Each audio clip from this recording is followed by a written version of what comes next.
So first we want to learn how the back actually works. So you see in front of me the spine as a model as well. So just the basics at the moment. So obviously the base of the skull, you see there just a little bit into my hair.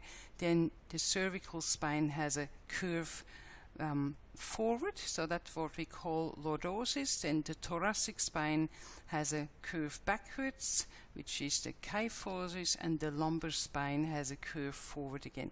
So the way I'm sitting here, you see my ear, my shoulder and my hip are in one line, so in one vertical line. So that's what we call a neutral spine.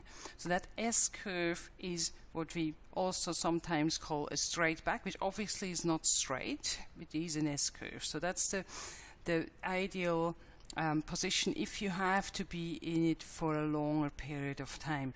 But I'm going to mention that several times now. You're going to be much better off if you move much more. Sitting around is usually not ideal. So even now when you're watching my little chat here, just stand up, move a little bit around. You don't want to sit for a prolonged time. You're going to feel better if you're moving a bit around.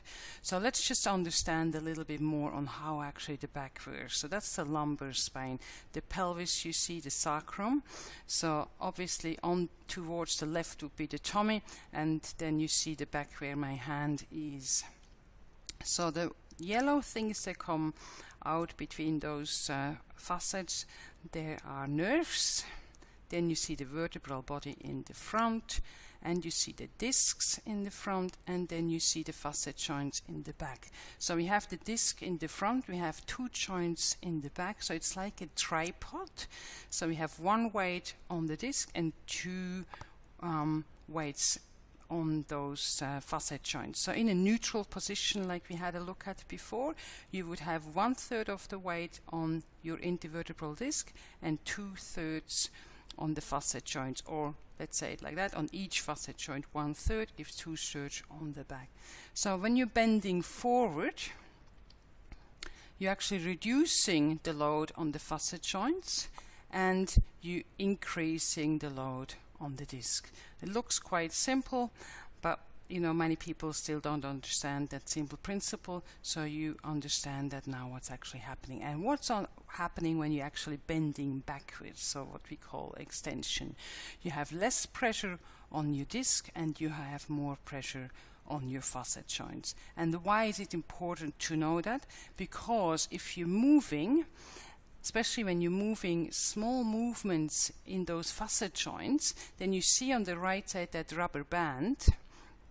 That is the same as you see on the left is the rotatoris brevis. So it's really deep under all the other layers of muscles. You see those little tiny muscles, and they are responsible that your facet joints are actually going into the right position again when they move.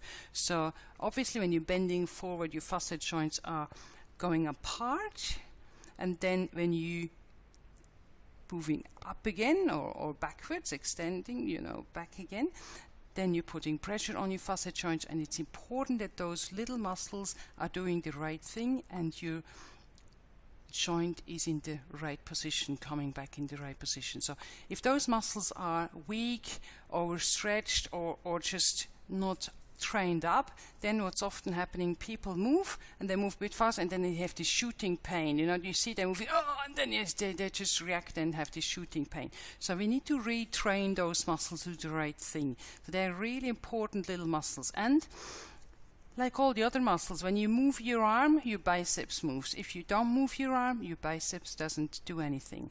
So the same thing here. If we move those facet joints, if we move the back, even if it's just the smallest movements you're going to learn today, you're going to activate those little muscles and retrain those little muscles. So we actually at the beginning, especially from what we're learning today, is we're just focusing on those little muscles. It's also shown that actually those little muscles, and the little bit bigger ones are go over 2 or 3 facet joints, they are important to reduce your back pain. So if you actually do small movements, you get some kind of a nociception, so information from your nerves into the facet joint and nerve area, which reduces your back pain as well. but you're going to do that in just a second. I'm going to learn how to move in a way that you can reduce your back pain today.